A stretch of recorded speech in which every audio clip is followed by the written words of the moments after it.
দুনিয়ার মুসলমান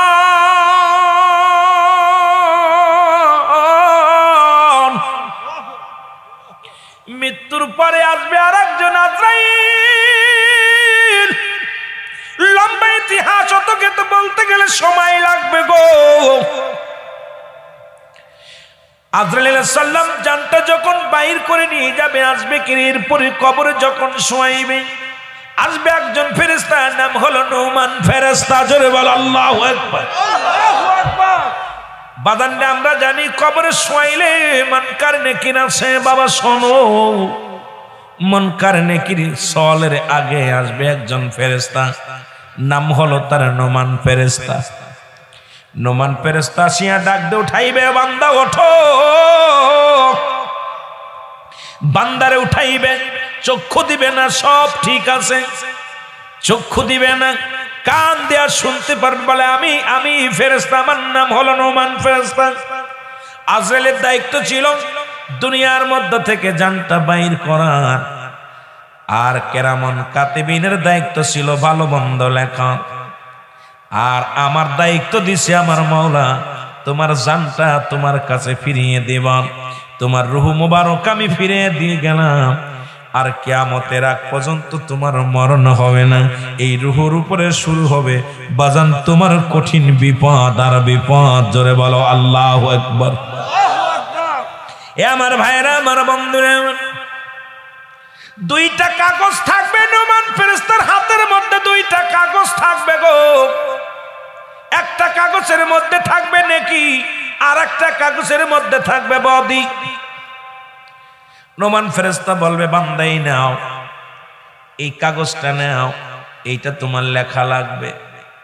বান্দা কাগজটা পড়ে দেখবে, কোরআন খতম পড়েছি, নামাজ পড়েছি, রোজা রাখছি, হজ করেছি, যাকাত দিছি, মা বাবার খেদমত করেছি, সব বালা বালা জিনিসগুলো পড়বে। বলবি এটা লেখা শুরু করো। এটা লিখে রাখছে কেরামান কাতিবিন, দুজন ফেরেশতা। এবার তুমিও লেখো। বান্দা বলবে, ও ফেরেশতা আমি লিখবো কেমন করে, আমার কাছে তো কোনো কলম নাই। বলবে, কলম হলো তোমার শাহাদাত আঙ্গুল মুবারক। কলম পাইলাম, কালি পাবো কই? কালি হলো তোমার থুতু মুবারক। এই গালের থুতু মুবারক হলো তোমার কালি। থুতু মুবারক পাইলেন, কয় লিখবো কিসে, এখন তো আমার কাছে কোনো কাগজ নাই। বলে, বান্দারের টেনশনের কোনো কারণ নাই। এই যে 3 টুকরা কাপড়ের কাপড় দেয়া হয়, 1 টুকরা কাপড়ের কাপড় গা থেকে খুলে দিবে।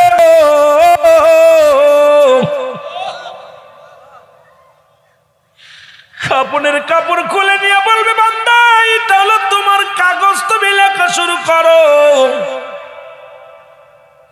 বান্দা লেখা শুরু করে দিবে। কোথায় আমি নামাজ পড়েছিলাম, কোথায় দান খয়রাত করেছিলাম, কোথায় আমি আল্লাহর দ্বীনের মধ্যে পাগল ছিলাম, সবকিছু যখন লেখা হয়ে যাবে, বান্দার হাত থেকে কাপড়ের কাপড়টা টান দিয়ে খুলে নেওয়া হবে।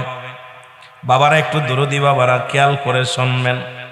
বান্দার কাছ থেকে ছিনিয়ে নেওয়া হবে ভালোটা লেখা পর। এবার বলবে, বান্দা লেখো।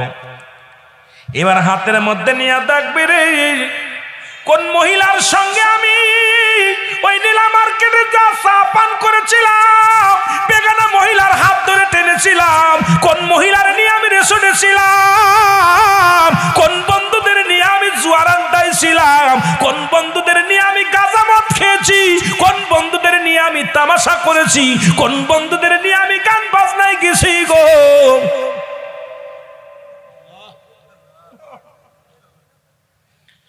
সব কিছু যখন বান্দা পড়বে, চিৎকার মেরে কাঁদবে, ফেরেশতারা রে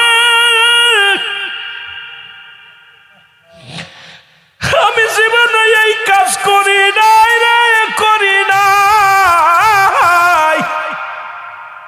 আজকে যেমন ভিডিও হয়, রেকর্ডিং হয়, সঙ্গে সঙ্গে 40 বছরের জিন্দেগিটা টান দিবে, টান দিয়ে দেখাইবে, বান্ধবী দেখো নীলা মার্কেটের কাছে তুমি ওই 4 প্যান্ডেলে মহিলা, বেগানা মহিলা নিয়ে বয়া বয়া পান করেছিলা, তুমি ওই অমুক দিন অমুক হোটেলে ছিলা, অমুক দিন অমুকের বউডা নিয়ে ভেগে গিয়েছিলেন, অমুক দিন অমুকের মেয়ের হাত ধরে টেনেছিলেন, তুমি তোমার বাবা মারে গালি দিয়েছিলেন, তুমি গাঁজা মদ খেয়েছিলাম, কত টাইমে, কত সময়, কত সেকেন্ড সব কিছু বাইর করে দিবে। দেখো রে বান্দা, এই ভিডিও চিত্রটা সামনে হাজির করে দিবে।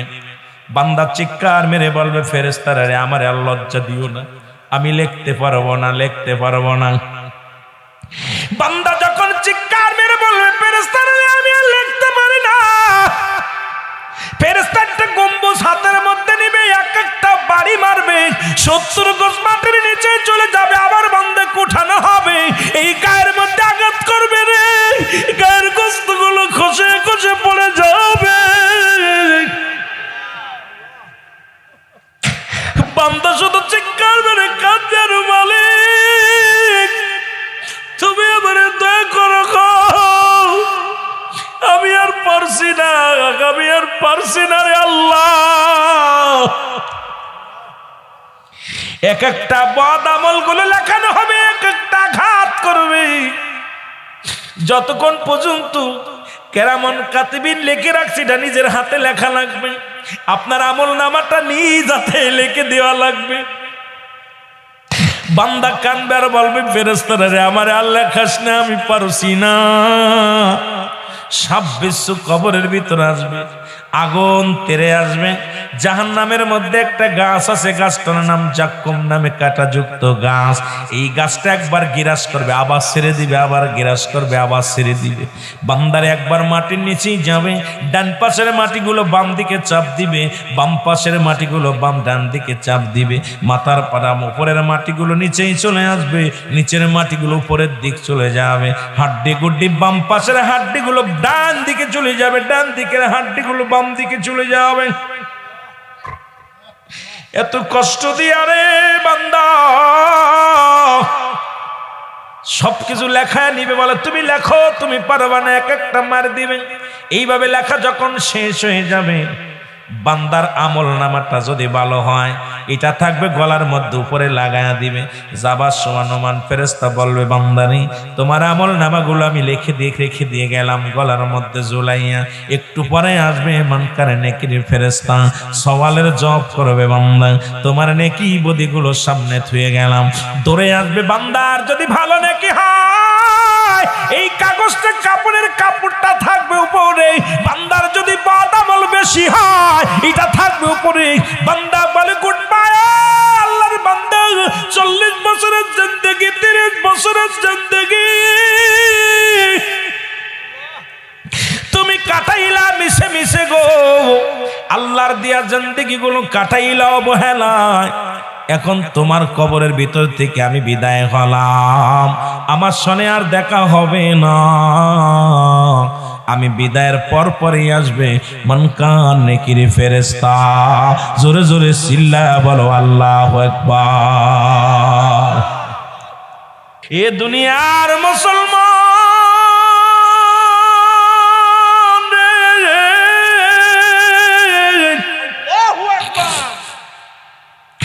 এই কবরের বিপদ, 3 নম্বর বিপদ হলো কিয়ামতের ময়দান।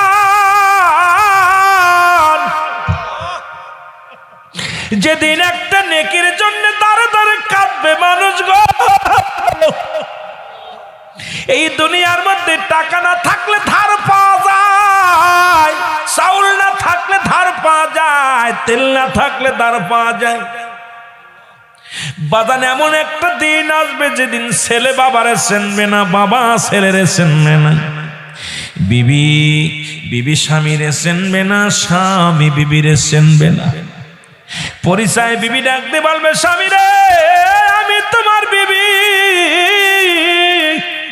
স্বামী বলবে, বিবি রে তুমি কে গো, তোমারে আমি চিনি না, জীবনে কোনোদিন বিয়ে করি নাই। ছেলে বলবে, বাবা একটু দাঁড়াও।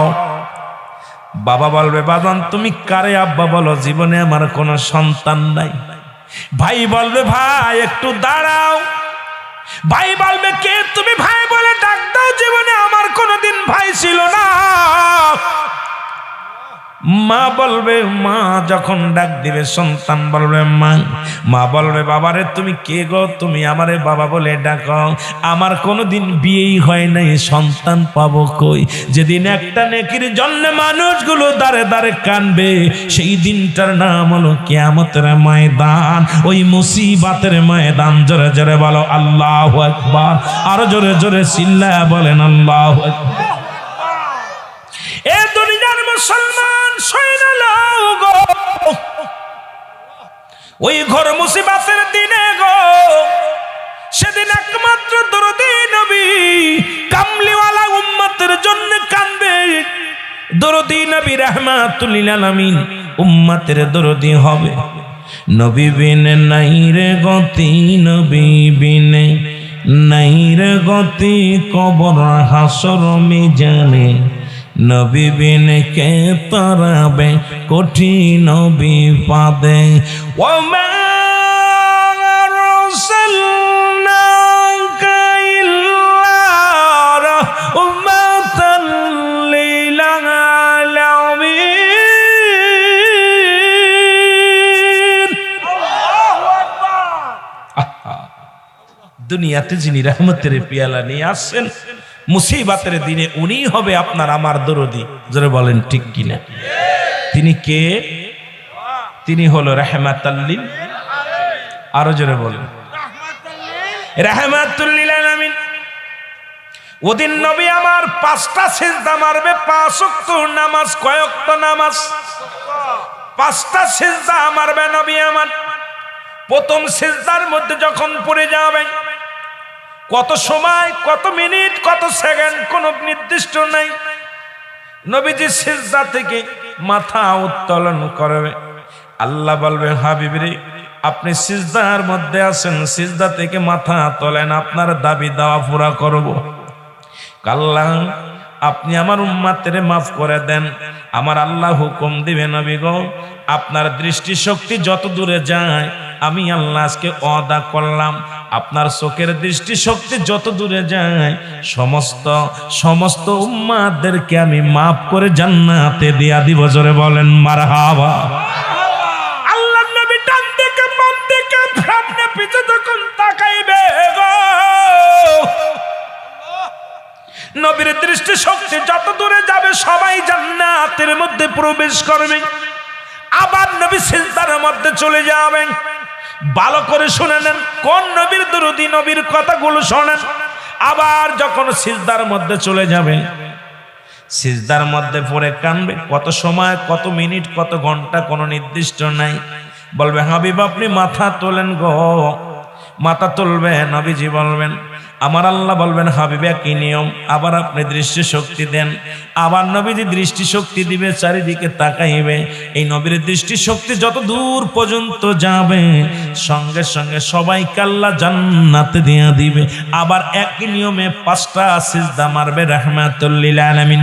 5টা সিজদার পরে আবার যখন সিজদা মারতে যাবে, আমার আল্লাহ ডাকতে বলবে হাবিব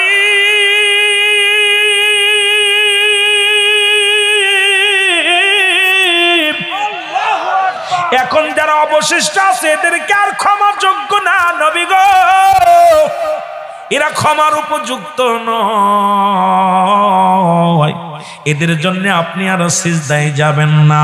এই বাকিগুলোর জন্য রয়েছে চিরন্তরে জাহান্নাম। জোরে জোরে চিল্লায়া বলা যাবেন আল্লাহু আকবার। ও মন গমায় না আরে, নাম জপ মৌলার, একদিন ঘমাইবি রে মন, কবর মাঝার মন। কিসের আশায় আসো তুমি,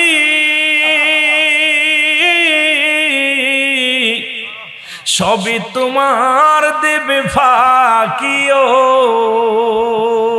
রে মন। কিসের আশায় আসো তুমি, সবই তোমার দেবে ফাঁকি গো। কেউ হবে না সঙ্গের সাথী, যাইবার বেলায় মন ঘুমায় না রে অমন ঘুমায় না রে নাম জপ মওলার একদিন ঘুমাইবি রে মন খবর মা মন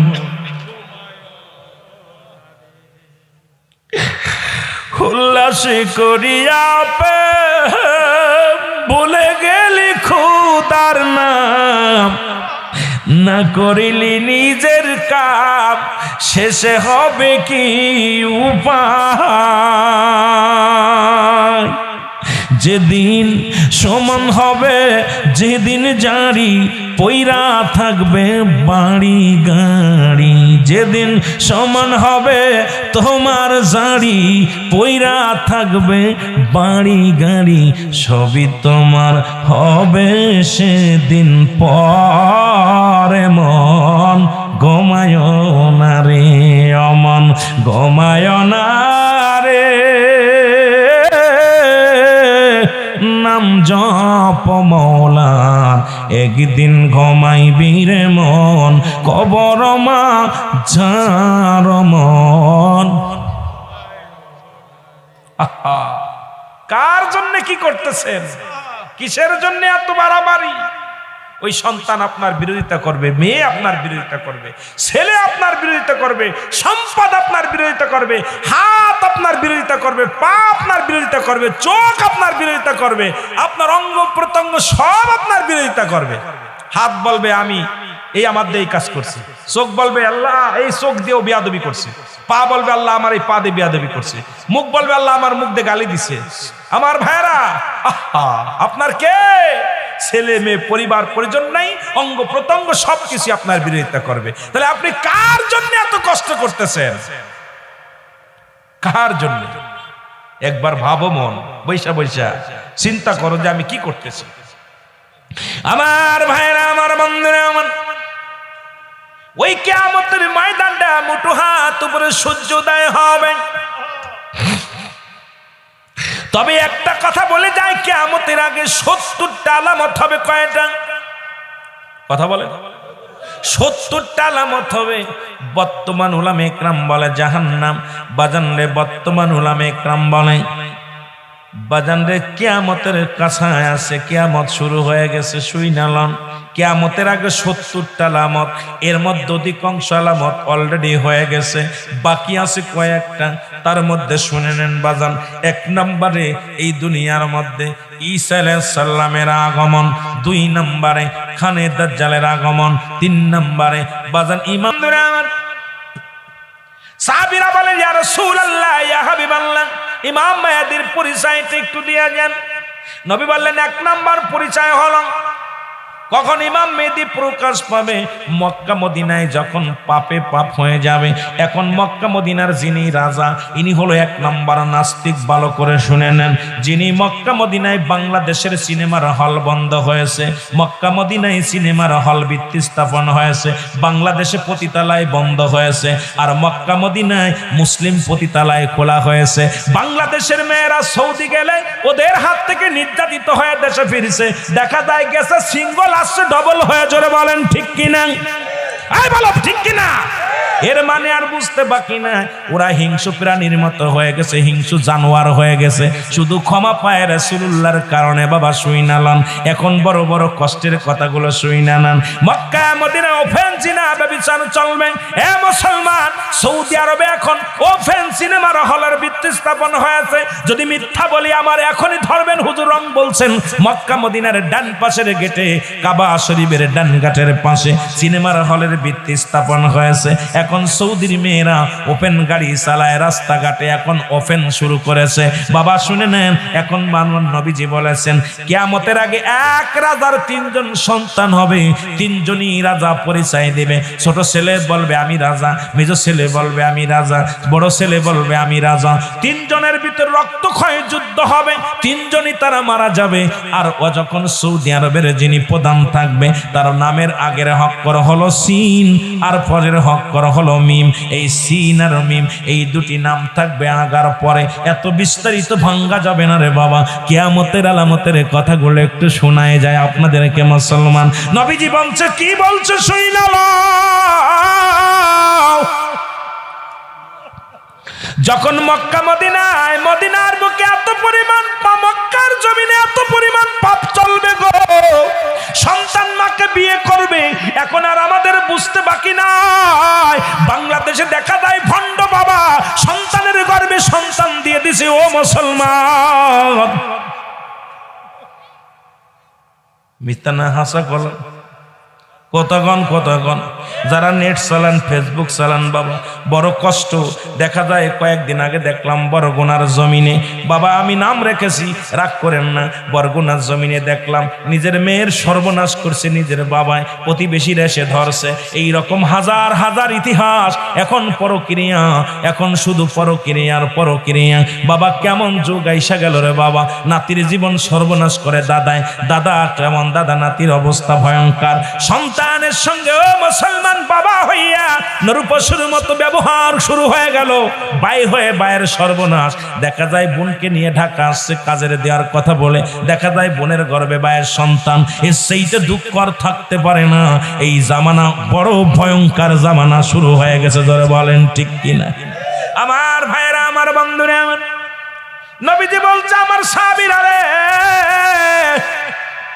ইমাম মেহেদী আলাইহিস সালাম কিয়ামতের আগে যে আলামত ইমাম মেহেদীর সিনার পরিচয়। ইমাম মেহেদী আলাইহিস সালাম না থাকবে লম্বা, না থাকবে বাইটা, মিডিয়াম বর্ণ হবে, চেহারা থাকবে শ্যামলা বর্ণ, না থাকবে উজ্জ্বল সুন্দর, না হবে কালো, শ্যামলা বর্ণ হবে।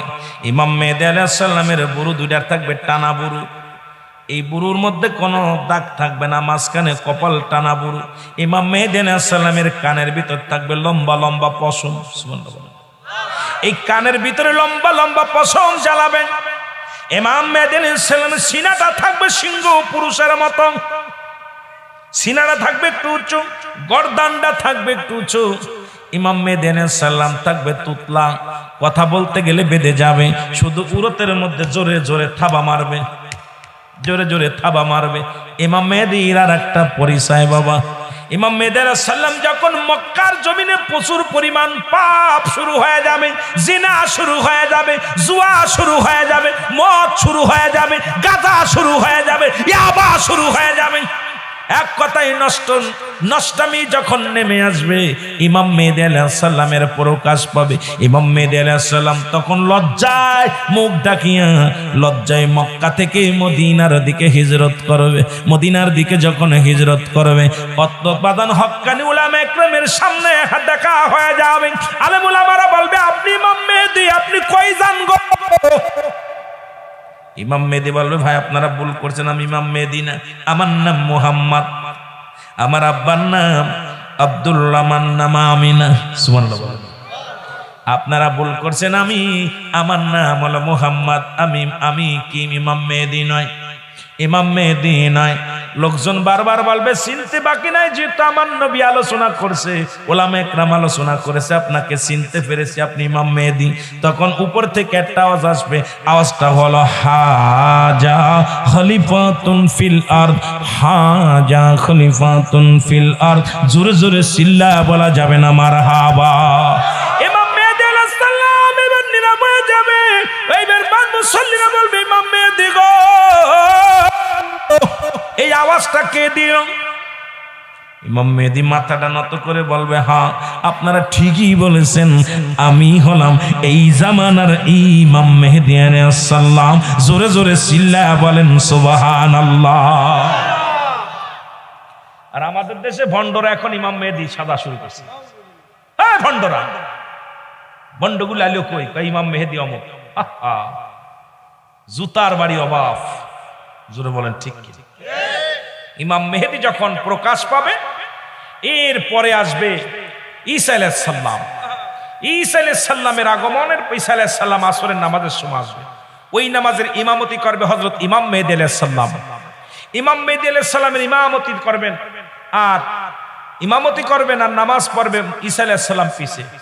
ইমাম মেহেদী আলাইহিস সালামের হাতে হাত রেখে বায়াত গ্রহণ করবে ঈসা আলাইহিস সালাম। জোরে বলেন সুবহানাল্লাহ, আরো জোরে বলেন।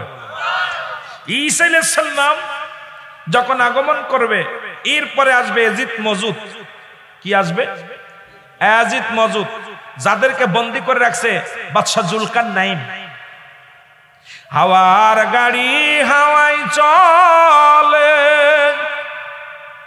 কলের গাড়ি কলে চলে, বিনা তেলে চালায় গাড়ি নবী সুলাইমান। আমরা সেই মুসলমান। বাদশা জুলকারনাইনকে আল্লাহ পৃথিবীর মধ্যে 1600 বছর হায়াত দান করেছিল। জোরে বলেন আল্লাহু আকবার। এই ইয়াজিদ মওজুদকে বন্দী করে রাখছে, চারিদিকে লোহা তামা দস্তা গলাইয়া বিশাল একটা বিল্ডিং বানাইয়া এর ভিতরে বন্দী করে রাখছে ইয়াজিদ মওজুদকে। এরা দুনিয়ার মধ্যে মানুষ ধরে খেয়ে ফেলবে, পশু পাইলে খেয়ে ফেলবে, দুনিয়ার যত পানি আছে সমস্ত পানিগুলো এক চুমুকে খেয়ে ফেলবে।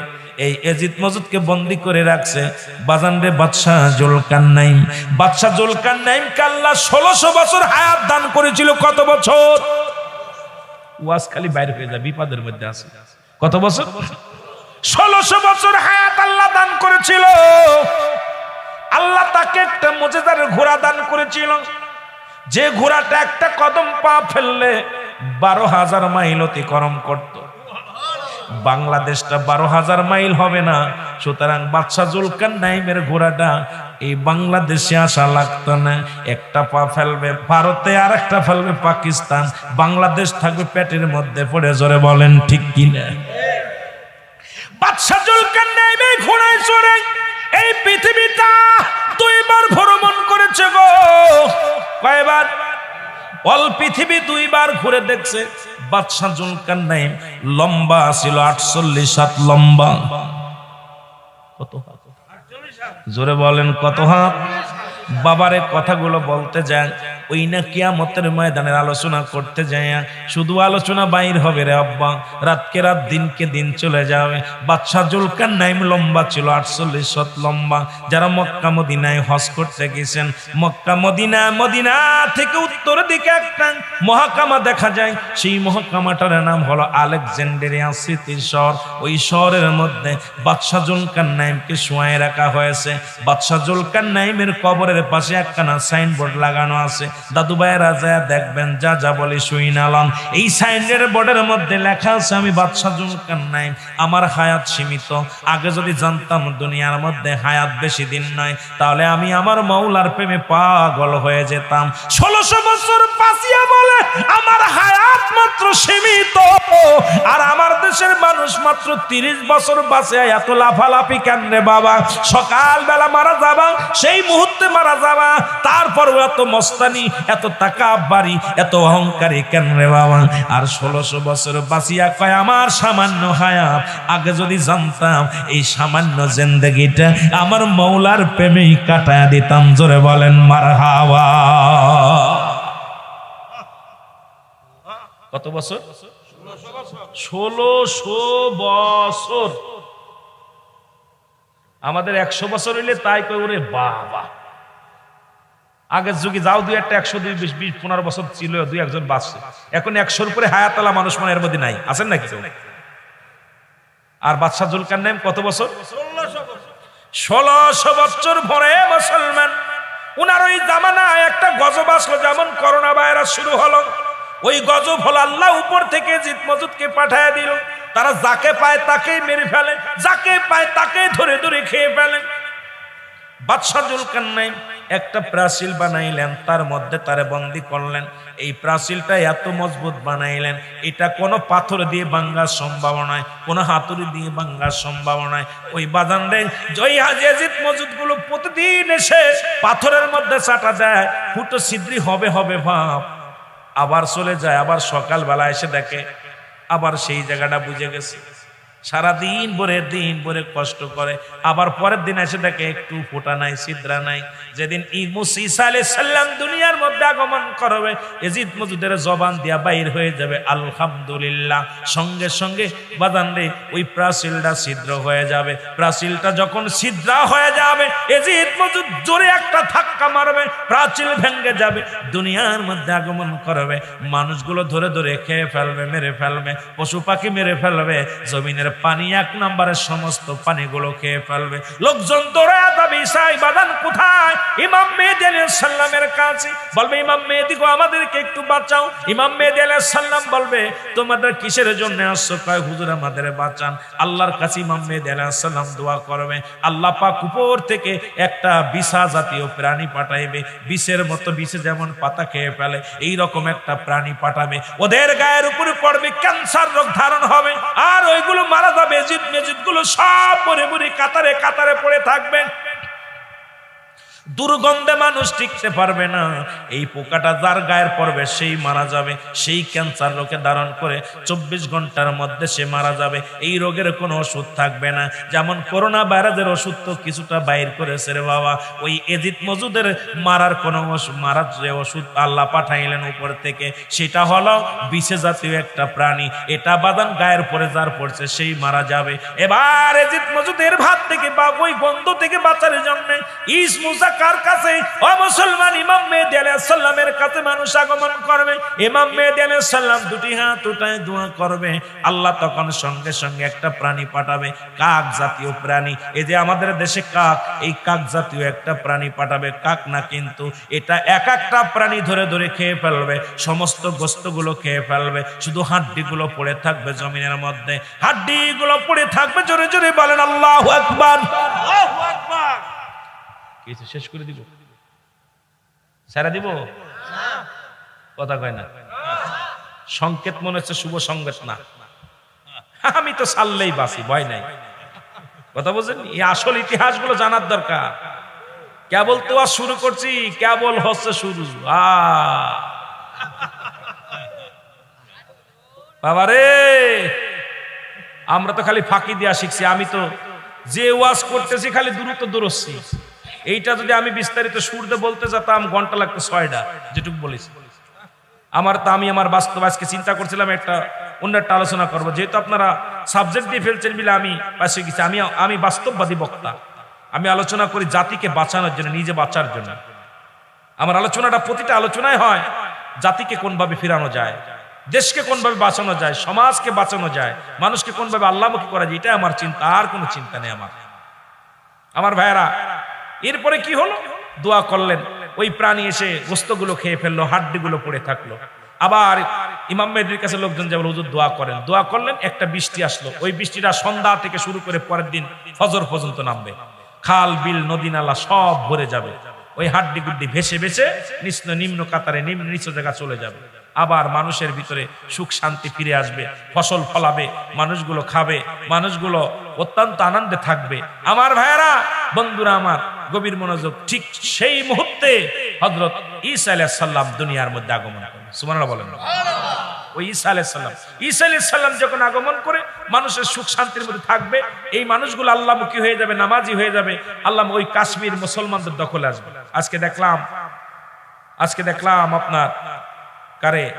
আপনার ফুরফুরা শরীফের বর্তমান যিনি ছোট শাহজাদা, আব্বা কিনা নাম যেন কি, আব্বাস সিদ্দিক, তাকে প্রশাসনের ভাইরা ধরে হাত ধরে টানতে টানতে গাড়িতে উঠাইতেছে। আহারে, সিলসিলায় ফুরফুরা শরীফ যারা আওলাদের মুখের দিকে তাকাইলে মানুষ, যারা ওই দামানা বাবুরা থরথর করে কাঁপছে। বাবুদের রেল নষ্ট হয়ে গেছে, আর ফুরফুরার আওলাদরা এরকম তাকাইছে, যা বাবা থাবা মারছে রেলের মধ্যে, সঙ্গে সঙ্গে স্টার্ট হয়ে গেছে। জোরে বলেন সুবহানাল্লাহ। আরো জোরে বলেন না। যারা বসে থাকছে, পৃথিবীর কোনো মানুষ উঠাইতে পারে না তাদেরকে। যাদের দিকে বন্দুক তাক করে গুলি করছে, হাজার হাজার গুলি করছে, একটা গুলি বাইর হয়নি। গুলিগুলো বাইর হয়নি বন্দুক থেকে, বাইরে মারছে গেছে, তাদের গায়ে মারতে পারে না। আজকে তাদের আওলাদের সঙ্গে দুশ্মনী করে বদমাইশরা কি করেছে? আজকে এটা ষড়যন্ত্র, পৃথিবীর ষড়যন্ত্র, আল্লাহর মাহবুব বান্দাদেরকে কষ্ট দেওয়া। জোরে বলেন ঠিক কিনা? সবচেয়ে বড় কষ্ট। আমার ভাইয়েরা, আমি ওদিকে যাব না, যাওয়ার দরকার, মুসলমান হিসেবে অনেক কথা বলার দরকার। আমার ভাইয়েরা, এর মধ্যে যখন মুসলমানদের ঈমান হরণের করার জন্য আসবে খানে দাজ্জাল। খানে দাজ্জাল থাকবে মাত্র 40 দিন দুনিয়ায় বাঁচবে। কয়দিন? 40 দিন দুনিয়ার মধ্যে থাকবে। এই 40 দিন পরে খানে দাজ্জালকে মারার জন্য ঈসা আলাইহিস সালাম হাতে তরবারি নেবে। খানে দাজ্জাল 40 দিন অল পৃথিবী ঘায়ের করে ফেলবে। খানে দাজ্জালকে পিছনে পিছনে দৌড়াবে, ছুটবে।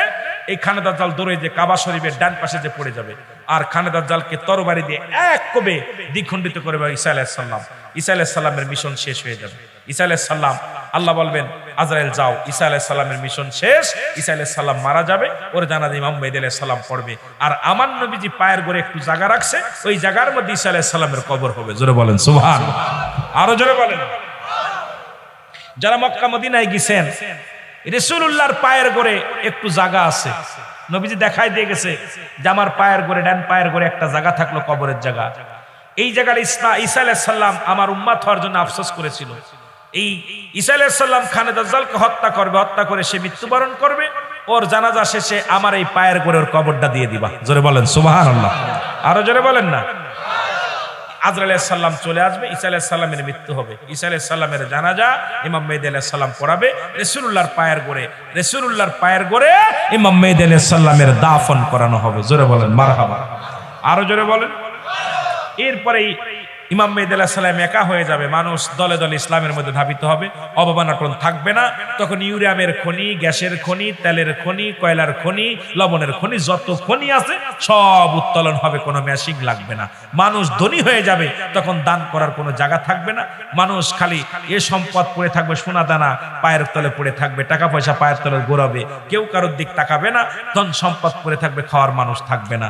এ আমার ভাইয়েরা, বন্ধুরা আমার শুনে নেন, ঠিক এই সময় আমার ভাইয়েরা একটা গরম হাওয়া আসবে, গরম একটাই শিশির আসবে, এই ধোঁয়া আসবে। এই ধোঁয়াটা মুমিনের নাকে লাগবে, মুমিনদের নাক দিয়া সর্দি লাগবে, বেঈমানদের 8টা ছিদ্রা দিয়ে ধোঁয়া বাইর হবে। বেঈমানগুলো জমিনের মধ্যে 8টা ছিদ্রা দিয়ে ধোঁয়া বাইর হয়ে মারা যাবে, মুমিনগুলো নাক দিয়ে পানি বাইর হয়ে গুনাহ মাফ হয়ে যাবে। জোরে বলেন সুবহানাল্লাহ। আরো জোরে বলেন না। আমার ভাইয়েরা, তখন ইসরাফিল আলাইহিস সালাম, অনেক আরো মেলা ইতিহাস। ইসরাফিল আলাইহিস সালাম সিংহা হাতে নিবে, হাতে নিলে দুনিয়া থরথর করে কাঁপবে। আমার ভাইয়েরা, মানুষের দেহের মধ্যে একটা হাড্ডি আছে, যে হাড্ডা আগুনেও পড়ে না, মাটিতেও খায় না। এই মানুষের পিছনের রাস্তায় 3 তেহারা বলে।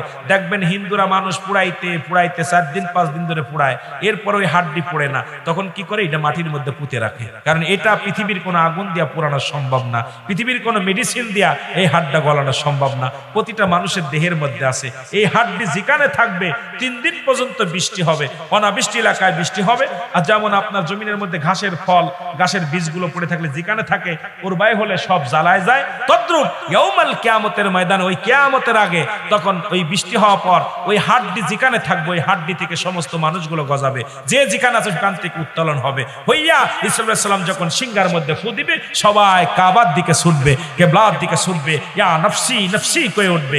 এরপরে এক মানুষগুলো কি করবে? যারা কাফের ওই খানে দাজ্জালের পক্ষে ছিল, যারা ঈমান হারা হয়ে যাবে, এরা মাটির নিচে চলে যাবে, উতান পাতান হবে, উপর থেকে উঠবে নিচেই যাবে, নিচের থেকে উঠবে উপরে যাবে, এরকম দৌড়ানো শুরু করবে। ঈসা আলাইহিস সালাম শেষ ফু দিবে, যখন ঈসা সিংহা ফু দিবে, তখন দুনিয়া চূর্ণ বিচ্ছিন্ন হয়ে যাবে, সব কিছু একাকার হয়ে যাবে। তখন বিচারের কাঠগড়ায় দাঁড়াবে আমার আল্লাহ, তারা করাবে। ওদিন কাজী থাকবে দয়াল নবী রাহমাতাল লিল আলামিন। জোরে বলেন আল্লাহু আকবার।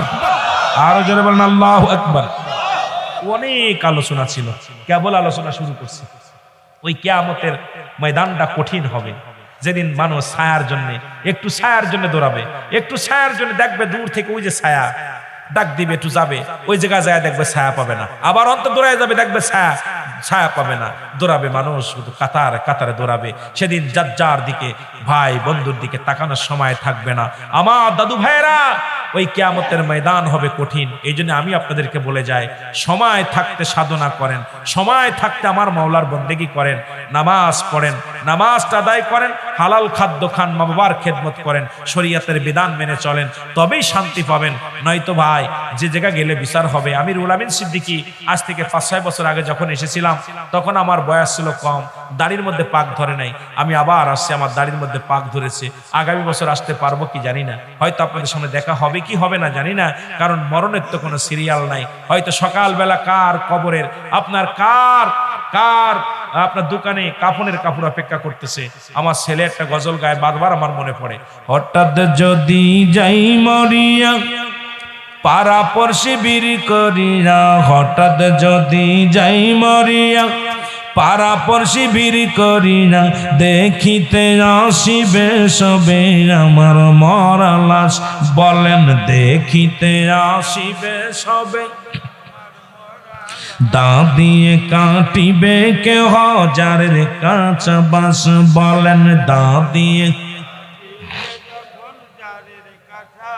গরম পানি মশারি তলে কাপড় খুলিয়া, সেজ বিদায়ের গোসল দিবে ডলিয়া ডলিয়া, তিন টুকরা সাদা কাপড় অন্য রকম শ্বাস, তিন টুকরা সাদা কাপড় অন্য রকম শ্বাস, দা দিয়ে কাটিবে কে হাজারের কাঁচা বাঁশ। কি অবস্থা, কার জন্য কি করলেন? আজকে আমার নয়ন ভাই, কথার কথা নয়ন ভাইরে বলি, ছেলে মেয়ের দিকে তাকায় কত কষ্ট করে। এখনই চোখ বন্ধ করা পর ছেলে মেয়ে সব বিদায়ের জন্য প্রস্তুতি হয়ে যাবে। গ্রামের মাতবাররা বিদায়ের জন্য প্রস্তুতি হয়ে যাবে, রাখার জন্য কেউ থাকবে না। সবাই বলবে লাশটা তাড়াতাড়ি বিদায় করো।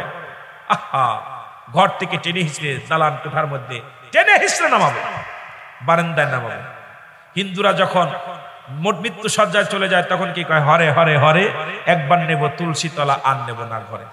যখন তুলসী তলা নিয়ে যায়, যতক্ষণ পর্যন্ত না মরে তাকে কি করে, ঘরে নেয় না।